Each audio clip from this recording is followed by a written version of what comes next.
Good morning. I'm Carol Knight, and I'd like to welcome you all to the second in-person service of the Open Hearts and Minds Fellowship. We're so glad you're here this morning. We're going to hear from Thich Nhat Hanh, Nina Simone, Reverend Jane Rzepka, and Walt Disney, quite an eclectic group of people. This morning's sermon, The Twilight Bark, will be read by Richard Love, Martin Malin, and myself. After the service, please join us in the community room in the next room over there with finger food and beverages and getting to know one another a little better. And now, like he did last month, Mike Ignatowski is going to talk to us about money.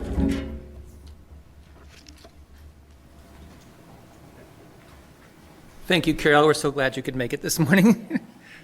Most other churches will interrupt their highly spiritual Sunday morning services in the middle to stop and ask for money. Well, we're not going to be like most other churches. We're going to do something different and better. One example is we're offering coffee before the service starts when you need it the most. But the other big example is that we are not going to interrupt our spiritual service to ask for money today. Instead, there is a basket in the community room next door where the food is, and you can donate money in that basket if you wish, either before or after the service. And, unlike most other churches, none of that donated money goes to us. We are using 100% of it to support our local community. In this case, it's for Community First. It's a wonderful Austin organization developed to help the homeless in the community. And feel free as you grab your coffee and snacks or whatever to look at the poster board describing some of the activities they do next door and donate money to them if you wish. Thank you. And now, Sylvia Lawrence will light our chalice.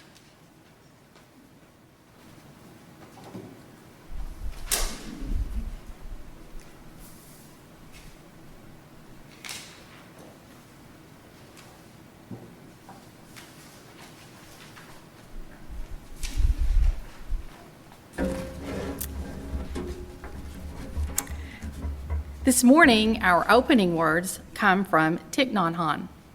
The words are on the screen. Let's say them together slowly. Water flows from high in the mountains. Water runs deep in the earth. Miraculously, water comes to us. It sustains all life. Water and sun green these plants. When the rain of compassion falls, even a desert becomes an immense green ocean.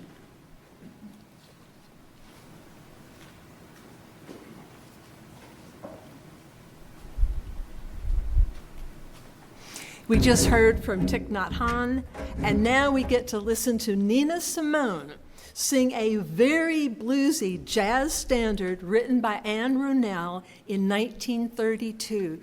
It's been covered by dozens of jazz singers, and you'll hear mention of it later in the service. In the meantime, here's Nina Simone singing Willow, Weep for Me, so sit back and let it wash over you, and David Lawrence will get us started.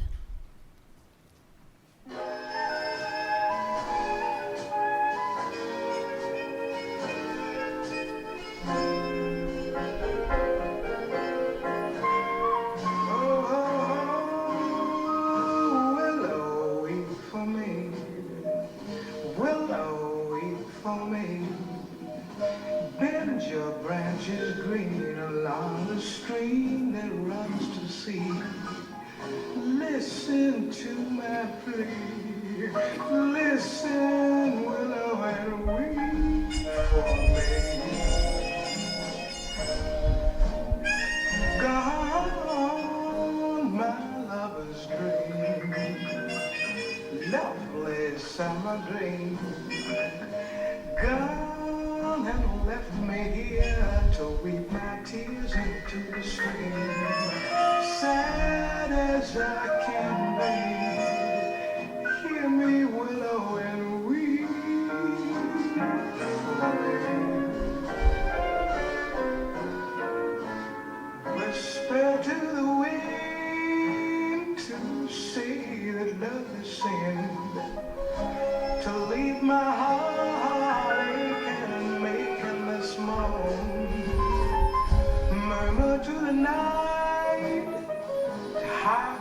starry light. So none will find me sighing and crying all alone. Oh, weeping willow tree, weeping sympathy. Bend your branches down along the ground and cover me.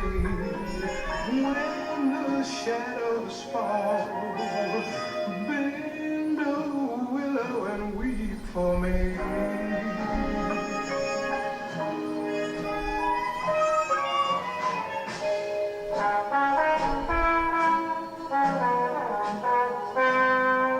To leave my heart aching and making this moan.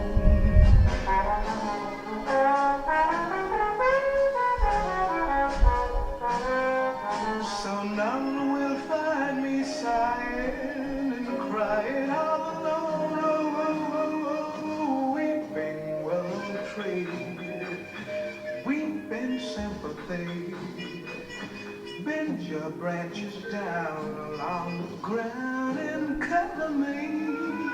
When the shadows fall, bend a willow, bend a willow and weep for me.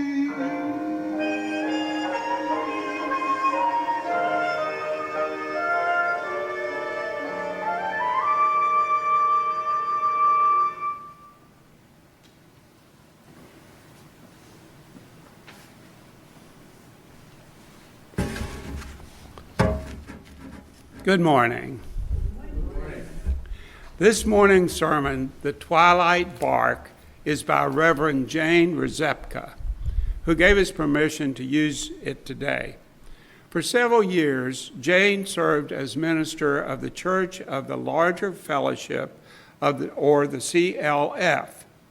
It's an online program sponsored by the Unitarian Universalist Association. It provides worship services for people who don't live near a UU church.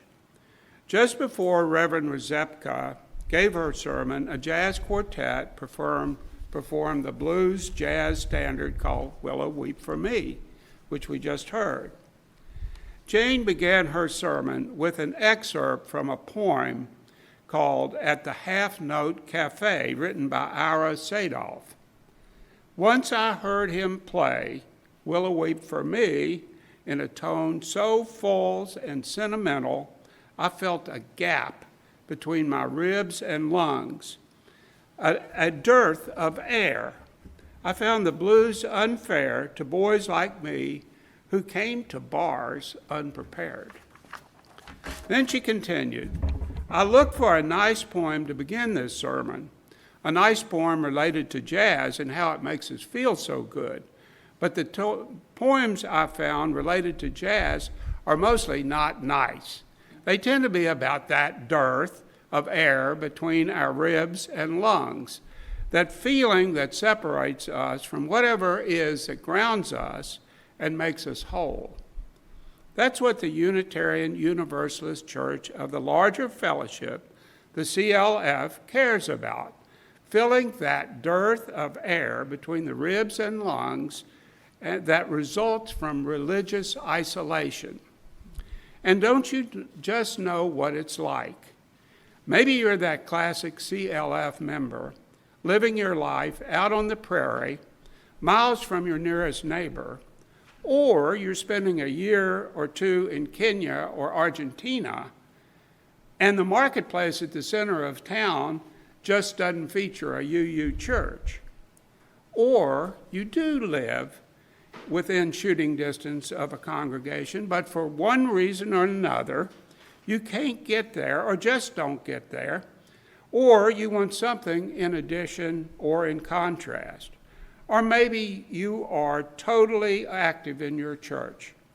Maybe you sing the solos, you balance the books, you weed the weeds in spring, but even you know what it's like to feel all alone or out of place when it comes to religious beliefs. Maybe you remember when you were a child years ago at a big, noisy family gathering of your fundamentalist extended family, you remember the feeling you had when, in a rare pause in the cacophony, a brief instant when no one was talking, your little voice was heard to pipe up and say, "Adam and Eve weren't real, were they?" And you looked around at the horrified faces of your relatives, and in that instant, you knew that you were alone in your religious views, and that over the years, it would only get worse. Or you're at a funeral in another church or temple somewhere, or you're watching a television evangelist, or you're just talking things over with a room full of friends, and suddenly this pervasive feeling sweeps over you that these people really, really do believe a whole lot of things that you don't believe at all. You alone have a completely different set of religious beliefs from the people around you.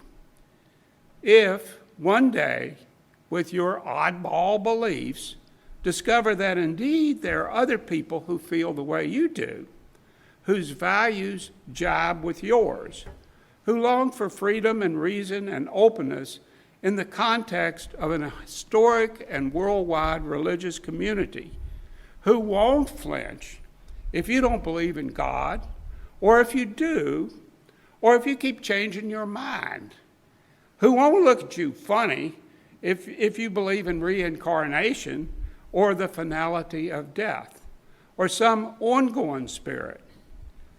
Folks who want to raise good kids, who want to serve the world, if one day, with all your unusual approaches to religion, discover a UU congregation not too far away, or in the case of CLFers, by mail and increasingly in cyberspace, you're in business, and you are no longer alone.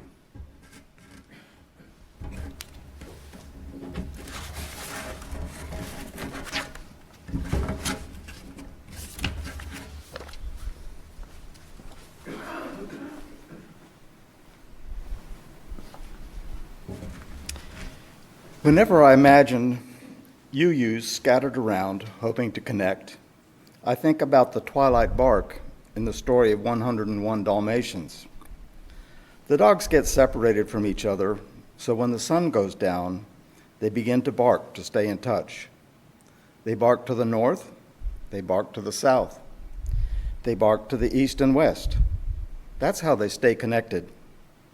We may not be Dalmatians, but we too need that sense of that others are out there with whom we can identify. You may not have had the experience of spiritual isolation. Maybe you always had people around you could see eye to eye with religiously. Maybe it was something that made you feel alone. Something else. It might not have been that big a deal in the larger scheme of things, just that no one else in the office appreciated show tunes, or candlepin bowling, or insect collections. Or you are the only one in the room who once voted for Nixon, or has a tattoo, or had to take your driver's test more than once, or more than twice. Just the other day, I felt utterly out of the loop at Dunkin' Donuts. The person in line ahead of me ordered a snappy 1 large, 2 sweetened loaves, milk, and a blueberry to go. And then the fellow in front of me said quite effortlessly, 3 smalls, 2 regular, 1 sugar, no cream, 1 black, 2 sweetened loaves for here. Then my turn at the counter came. The reason for my visit was that I hadn't had much coffee to begin with, and I was feeling pretty slow. And I said, I want a coffee, a small coffee, a black coffee. The woman behind the counter jumped in with, cream and sugar? This threw me. I said, no, thank you. Black will be fine. Sweet and low? I said, no, thank you. Black will be fine. I was trying to remember the rest of the drill, and I seemed to recall that the pros ahead of me included another piece of information in their orders. but I tried to imagine what ordering a black coffee could mean if it didn't mean coffee with no stuff in it. But as I had had enough coffee in the first place, no answer of any kind were popping into my mind. The woman behind the counter knew by then I was an imbecile. So she prompted me by asking, "For here?" And triumphantly I knew the answer. "To go," I said. It may be that for you, that isolated feeling is more profound than feeling idiotic in donut land. Maybe for you it's been something much more substantial. You had a baby and none of your friends did, or they all had babies and you didn't. Maybe you felt ashamed of what you experienced as differences, your black straight hair or your blonde curls, your cruel father in contrast to everyone's jovial dad, your body, your money, or your lack of it. Maybe you felt that in some important way you weren't like the others and you were alone.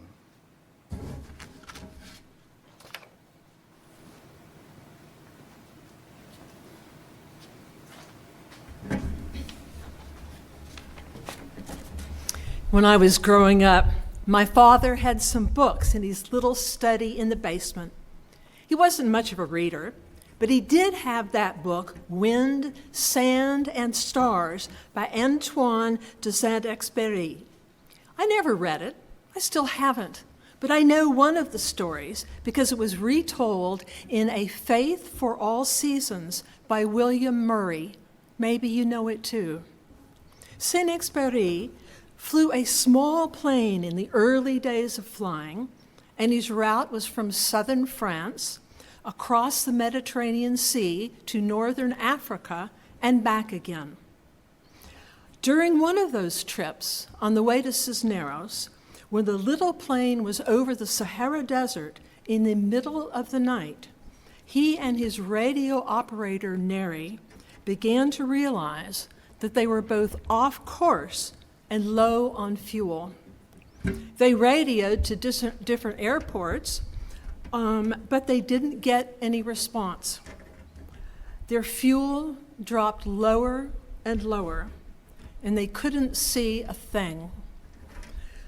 He wrote, "We flew thenceforth between cloud and fog in a world voided of all substance and all light.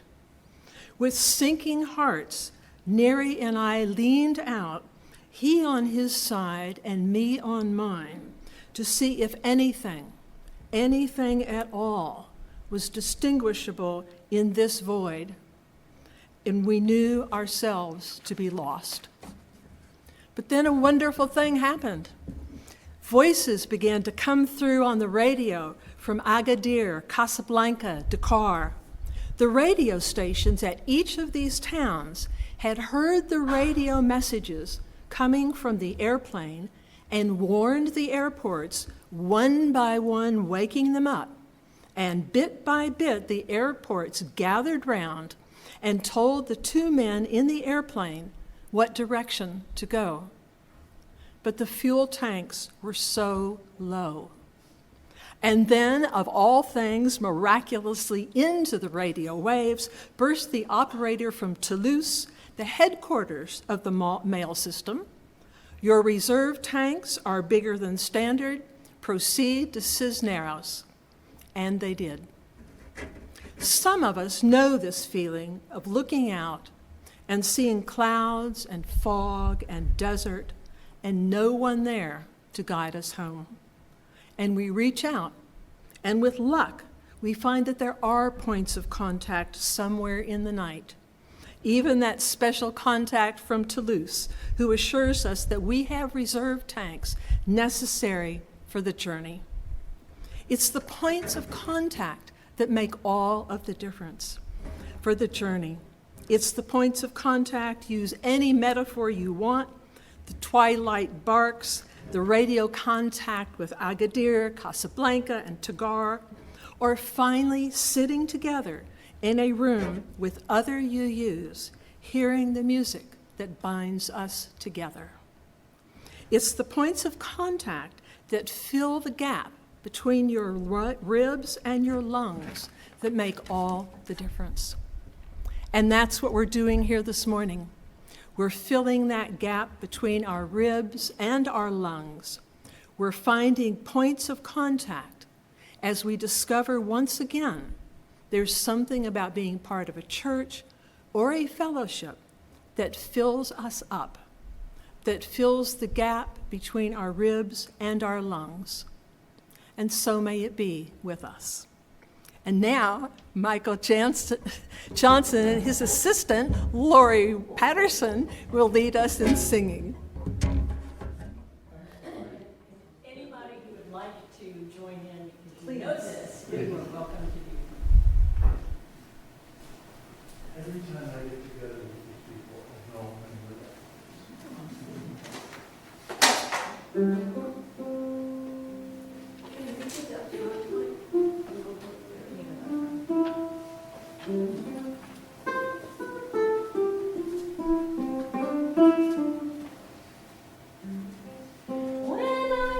We're starting with the first.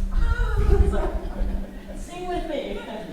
When I breathe in, I breathe in peace. I breathe out, I breathe out love. I breathe in, I breathe peace.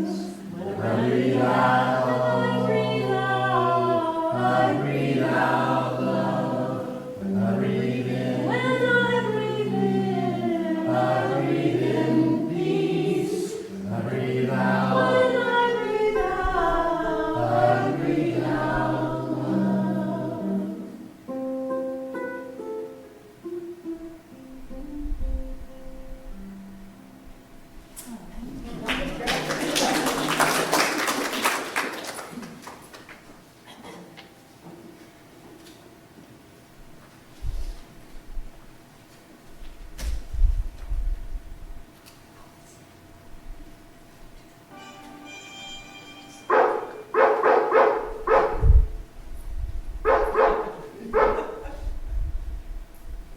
There's no one out tonight.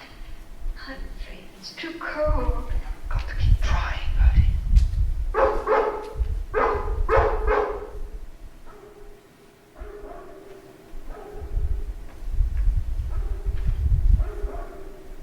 Bertie, we're in luck. It's the Great Dane at Hampstead. Pongo, quiet boy. You want to stir up the whole neighborhood? Come on, Pongo. Bertie, come on. Let's go. Oh, Pongo, you old idiot. Come on now, we're going home.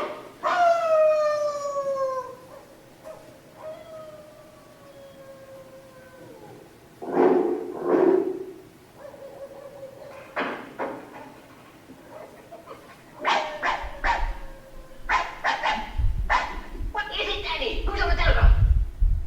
It's Pongo, Regent's Park. It's an all-dog alert. What's it all about? What's the word?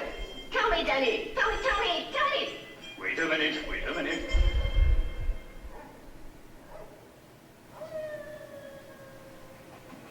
Well, now. That is something. What, Danny? What's something? 15 Dalmatian puppies. Stolen. Have they called the police? Scotland Yard. The humans have tried everything. Now it's up to us dogs. The twilight bark. I'll sound the alert.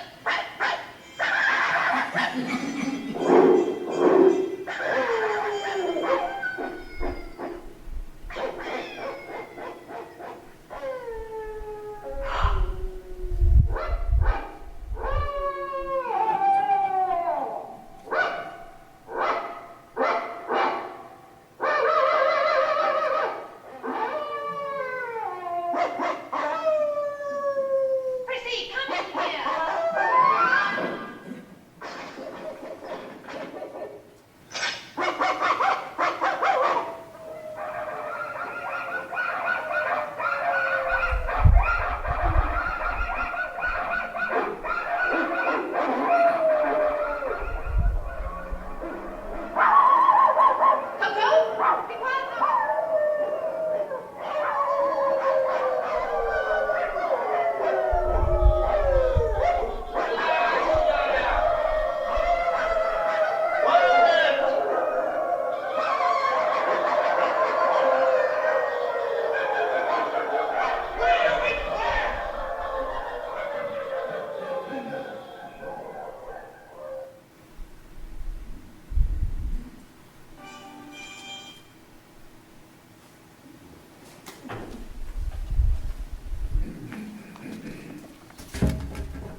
This morning's service ends with these words. Let us open our senses to the light within and around us, and let us send it out as a shining example into the world. I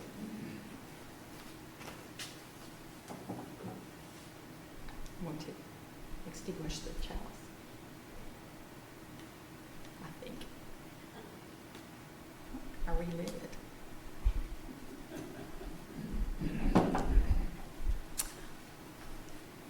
Please join us in the community room, just around the wall here, for some finger foods and coffee.